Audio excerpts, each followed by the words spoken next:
혹시 지금 이 순간에도 가슴 한구석이 답답하지 않으신가요?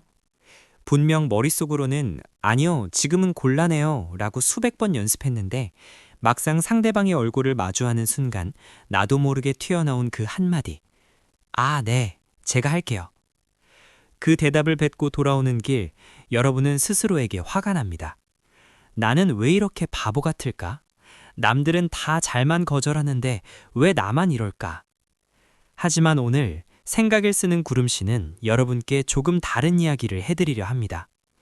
여러분이 거절을 못하는 건 여러분의 성격이 나약해서도 착해 빠져서도 아닙니다.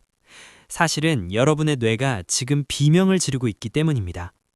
여러분의 뇌 속에서는 거절이라는 선택지가 단순한 대화가 아니라 마치 신체적인 폭행을 당하는 것과 같은 비상사태로 인식되고 있거든요. 오늘 영상에서는 거절하지 못해 손해보는 사람들의 뇌 속에서 벌어지는 놀라운 과학적 비밀과 이 고통의 굴레를 끊어낼 수 있는 확실한 뇌과학적 해답을 전해드리겠습니다. 이 영상을 끝까지 보신다면 더 이상 거절 앞에서 작아지는 자신을 자책하지 않게 될 것입니다. 왜 거절이라는 단어는 입 밖으로 내뱉기만 해도 숨이 가쁘고 식은땀이 날까요? 뇌과학자들은 그 정체를 밝혀내기 위해 fMRI, 즉 기능적 자기공명 영상 촬영을 진행했습니다. 결과는 충격적이었습니다. 우리가 누군가에게 거절을 당하거나 혹은 내가 거절함으로써 관계가 틀어질지도 모르는 공포를 느낄 때 뇌의 전대상피칠이라는 부위가 강렬하게 활성화됩니다.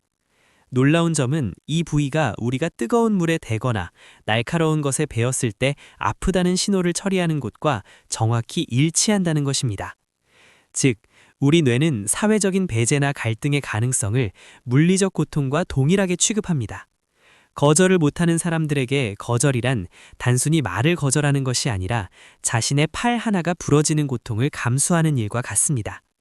여러분의 뇌는 지금 당장 닥칠지 모르는 이 통증으로부터 여러분을 보호하기 위해 차라리 몸이 고된 쪽, 즉 상대의 부탁을 들어주는 쪽을 선택하는 것입니다. 이건 나약함이 아니라 고통을 피하려는 뇌의 처절한 생존 본능입니다. 그렇다면 왜 유독 어떤 사람들은 이 통증에 더 민감할까요? 그것은 우리 조상들이 생존했던 방식과 깊은 관련이 있습니다. 수만 년 전 인류에게 무리로부터의 소외는 곧 죽음을 의미했습니다.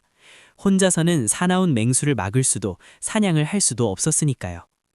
거절을 못하는 사람들의 뇌 속 편도체는 이 원시적인 공포에 유독 민감하게 설계되어 있습니다. 상대방의 사소한 부탁을 거절하는 상황조차 편도체는 이를 부족에서 쫓겨날지도 모르는 절체절명의 위기로 인식합니다.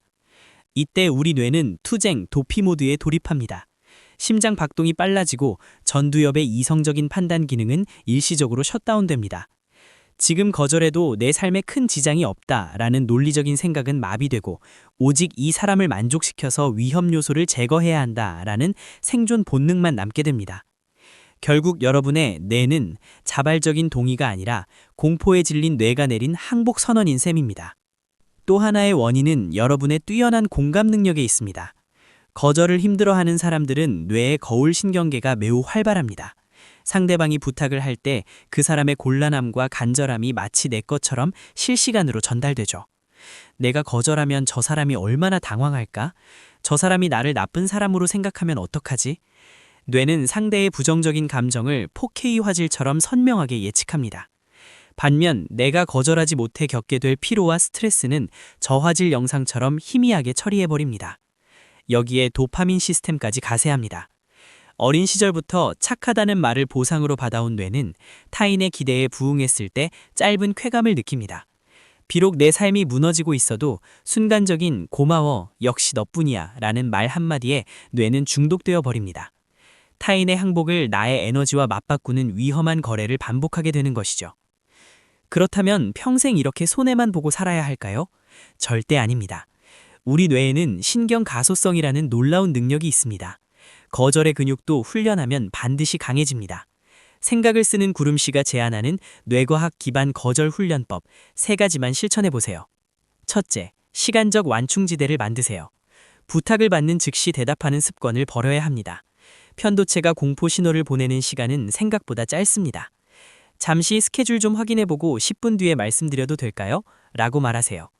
20분은 편도체를 진정시키고 이성적인 전두엽이 깨어나 지금 내 상황에서 이 부탁이 가능한가를 판단하게 해주는 골든타임이 됩니다.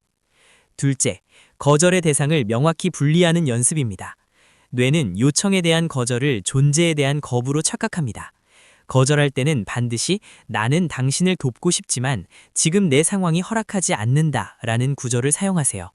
이것은 당신뿐만 아니라 여러분의 뇌에게도 나는 저 사람을 공격하는 게 아니라 나를 보호하는 중이야 라는 안전 신호를 보내는 과정입니다. 셋째, 셀프 도파민 보상 체계를 구축하세요. 거절에 성공한 날 타인의 칭찬 대신 스스로에게 보상을 주세요. 오늘 나는 타인의 시선보다 나의 가치를 우선시했어 라고 말하며 평소 갖고 싶었던 작은 물건을 사거나 좋아하는 음식을 먹는 것입니다. 뇌가 거절은 나를 지키는 뿌듯한 일이라는 새로운 보상 회로를 학습하도록 도와야 합니다. 여러분, 누군가에게 좋은 사람이 되기 위해 정작 자기 자신에게는 가장 가혹한 사람이 되고 있지는 않았나요? 여러분의 뇌가 거절 앞에서 비명을 지르는 건 여러분이 약해서가 아니라 당신의 뇌가 그만큼 타인과의 연결을 소중히 여기는 따뜻한 사람이기 때문입니다. 하지만 기억하세요. 진정한 연결은 나를 깎아내려서 만드는 것이 아니라 단단한 나를 바탕으로 맺어지는 것입니다. 여러분의 선함은 여러분 스스로를 지킬 수 있을 때 비로소 빛을 발합니다. 오늘부터는 타인의 부탁이라는 잉크로 채워진 종이를 덮고 여러분만의 속도와 생각으로 인생이라는 페이지를 채워나가시길 바랍니다. 지금까지 생각을 쓰는 구름씨였습니다. 오늘 이 영상이 여러분의 뇌에 작은 평화가 되었기를 바랍니다. 영상이 마음에 닿았다면 구독과 좋아요로 여러분의 생각을 들려주세요. 긴 시간 함께 해주셔서 감사합니다.